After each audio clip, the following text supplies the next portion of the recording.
একজন নেতা যে ডিসিশনগুলো সে মেক করবে এটা প্রজ্ঞায় সুসজ্জিত হইতে হবে। আল্লাহ রাসূল সাল্লাল্লাহু আলাইহি ওয়া আলিহি ওয়াসাল্লামের যতগুলো সিদ্ধান্ত ছিল, কাজ ছিল, কোনোটাই প্রজ্ঞা থেকে খালি ছিল না, সবগুলো ছিল প্রজ্ঞায় সমৃদ্ধ। ভুরি ভুরি উদাহরণ হাজির করা যেতে পারে। আমি দুইটা উদাহরণ দেই, মাক্কি জীবনের একটা উদাহরণ দেই, মাক্কান এরার একটা উদাহরণ। রাসূল সাল্লাল্লাহু আলাইহি ওয়াসাল্লাম মক্কাতে নবুয়তের ৫ম বছরে যখন নও-মুসলিম সাহাবাদের উপর অত্যাচারের মাত্রা মারাত্মক বেড়ে গেল, রাসূল সাল্লাল্লাহু আলাইহি ওয়াসাল্লাম সাহাবাদেরকে হিজরতে পাঠালেন। বলেন তো কোথায় পাঠিয়েছিলেন? সবাই বলুন। আবিসিনিয়াতে, বর্তমান ইথিওপিয়া, ইরিত্রিয়া, ওই এরিয়াতে আবিসিনিয়াতে তিনি পাঠালেন। বললেন যে দেয়ার ওয়াজ এ জাস্ট কিং আসহামা নেগাস, বললেন যে ওখানে আবিসিনিয়াতে যাও, ওখানে আসহামা নামে নাজ্জাশী একজন বাদশাহ আছে, খুব ভালো। তাদেরকে পাঠালেন নবুয়তের ৫ম বছরে। যেতে লাগলো, এক এক সময় এক এক সাহাবী যায়, যে ওখানে বড় একটা বেস তৈরি হলো, মুসলিম কমিউনিটি তৈরি হলো। এরপর ১৩ বছর পরে মাক্কি জিন্দেগির ১৩ বছর শেষ করে নবুয়তের রাসূল ইসলাম কোথায় চলে গেলেন? মদিনায়। মদিনায় যে রাসূল ইসলাম একটা ইসলামী স্টেট তিনি প্রতিষ্ঠা করলেন। প্রথম হিজরি যায়, দ্বিতীয় হিজরি যায়, একটার পর একটা যুদ্ধ যায়, মুসলিম কমিউনিটি বাড়ে, কমপ্লিট ইসলামিক স্টেট হয়ে যায়। কিন্তু ওই আবিসিনিয়া থেকে ওই গ্রুপ আর ফিরে না। নবুয়তের ৫ম বৎসরে যে গ্রুপকে রাসূল সাল্লাল্লাহু আলাইহি ওয়াসাল্লাম জাফর ইবনে আবু তালেবের নেতৃত্বে আবিসিনিয়ায় পাঠিয়েছিলেন, তারা মদিনায় কোন হিজরিতে আসছে জানেন?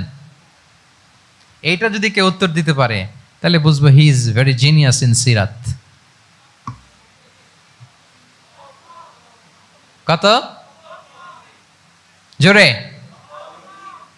নবম, সপ্তম, মাশাআল্লাহ। কয়জন বলছে?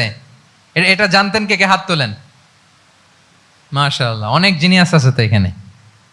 হ্যাঁ, লটস অফ জিনিয়াস, মাশাআল্লাহ, মাশাআল্লাহ, তাবারাকাল্লাহ। জি, সপ্তম হিজরিতে এসেছিলেন জাফর ইবনে আবি তালেবের নেতৃত্বে।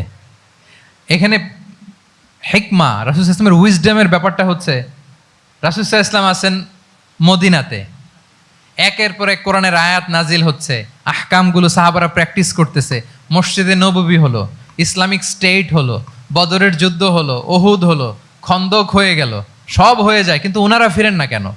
ওনারা ফিরলেন সেই সপ্তম হিজরিতে খায়বার বিজয়ের পরে।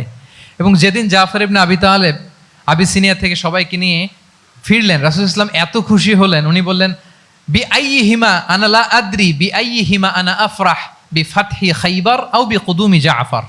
আজকে কোনটাতে আমি বেশি হ্যাপি আমি জানি না, আমার ভাই জাফরকে পেয়ে নাকি খাইবার বিজয়ের কারণে। আমি কনফিউশনে পড়ে গেছি যে এইটাতে বেশি খুশি হইলাম নাকি ওইটাতে। এর কারণ হচ্ছে রাসূল ইসলাম অপেক্ষা করতেছিলেন যে মদিনা এই স্টেটটাকে আগে ইন্টারনাল এবং এক্সটার্নাল যত থ্রেট হতে পারে সবগুলো থেকে আগে সেফ জোন বানাতে হবে। এমনও হতে পারে মদিনা হাতছাড়া হয়ে যেতে পারে। মদিনা যদি হাতছাড়া হয়, মদিনা থেকেও যদি আমার হিজরত করা লাগে, আমি কই যাব? ওইটারে সেকেন্ড বেস, প্ল্যান বি হিসেবে রেখে দিয়েছিলেন যে জাফর তুমি আইসো না, তুমি থাকো, নতুন নতুন যা আয়াত আসবে আমি সাহাবী দিয়ে এই বিধানগুলো পাঠাবো, ওখানে প্র্যাকটিস করতে থাকো, ইউ উইল বি ফাইন দেয়ার, থাকো, আশা লাগবে না। থাকতে থাকতে সপ্তম হিজরি পর্যন্ত, খন্দকের যুদ্ধের মাধ্যমে যখন কুরাইশদের ২০ দাঁত ভেঙে দেওয়া হলো, সপ্তম হিজরিতে যখন খায়বার দুর্গ বিজয় হয়ে গেল, now Islam came as a regional super power. রাসূল ইসলাম বুঝলেন আর ইন্টারনাল থ্রেটও নাই, এক্সটার্নাল থ্রেটও নাই, এবার আর কোনো টেনশন নাই। জাফর ইবনে আবি তালেবকে চিঠি পাঠালেন, তিনি বিশাল বাহিনী নিয়ে মুসলিমদেরকে নিয়ে তিনি ব্যাক করলেন মদিনাতে। আল্লাহু আকবার। This is called wisdom, practical wisdom. রাসূল সাল্লাল্লাহু আলাইহি ওয়াসাল্লামের এইভাবে এমন কোনো সিদ্ধান্ত নাই যেটার পেছনে প্রজ্ঞা ছিল না, প্রত্যেকটা সিদ্ধান্ত ছিল প্রজ্ঞায় সুসজ্জিত। আমরা যদি মদিনার একটা উইজডমের কথা খেয়াল করি, খুব সংক্ষেপে বলি। মদিনাতে আল্লাহ রাসূল সাল্লাল্লাহু আলাইহি ওয়া আলিহি ওয়াসাল্লাম, মদিনার সোসাইটিতে মুনাফিক কারা বলেন তো? এটা কি রাসূল সাল্লাল্লাহু আলাইহি ওয়াসাল্লাম জানতেন না? জানতেন কিনা বলেন? এই জানাটা কি ধারণা বেজ, মানে মনে হয় ও মুনাফিক এরকম, নাকি গাইডেড বাই ওয়াহি, গাইডেড বাই রেভেলেশন? স্বয়ং আল্লাহ তাআলা জানিয়ে দিয়েছেন। এরপরও কোনোদিন রাসূল সাল্লাল্লাহু আলাইহি ওয়াসাল্লাম মানুষের সামনে কাউকে মুনাফিক বলে পরিচয় করিয়ে দেন নাই। মদিনার সোসাইটিতে কেউ জানতো না, বুঝতে পারতো আচরণ মুনাফিকের মতো, কিন্তু রাসূল ইসলাম কখনো বলেন নাই যে ও মুনাফিক। কখনো বলছেন? বলেন নাই। চিন্তা করছেন? আমরা তো কথায় কথায় ফেসবুকে মন মতো না হইলে কি লিখি?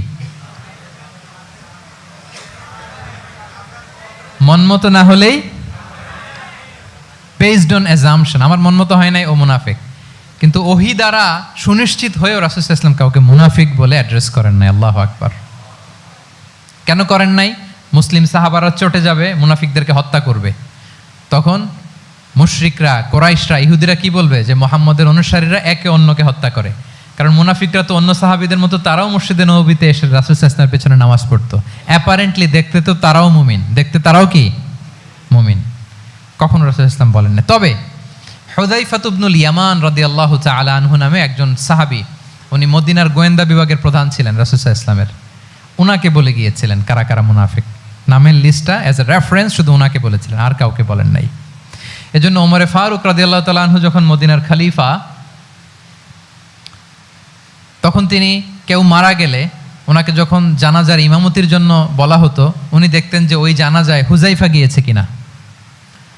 যদি হুযায়ফা ইবনুল ইয়ামান ওখানে যেতেন, উনি ওই নামাজের ইমামতি করতেন। আর যদি দেখতেন ওইখানে হুযায়ফা নাই, ওইখানে ওমরও নাই রাদিয়াল্লাহু তাআলা আনহু, আল্লাহু আকবার, তিনি কৌশলে পাশ কাটিয়ে বলতেন অন্য কেউ এই নামাজের ইমামতি করে দাও, আমি যাব না।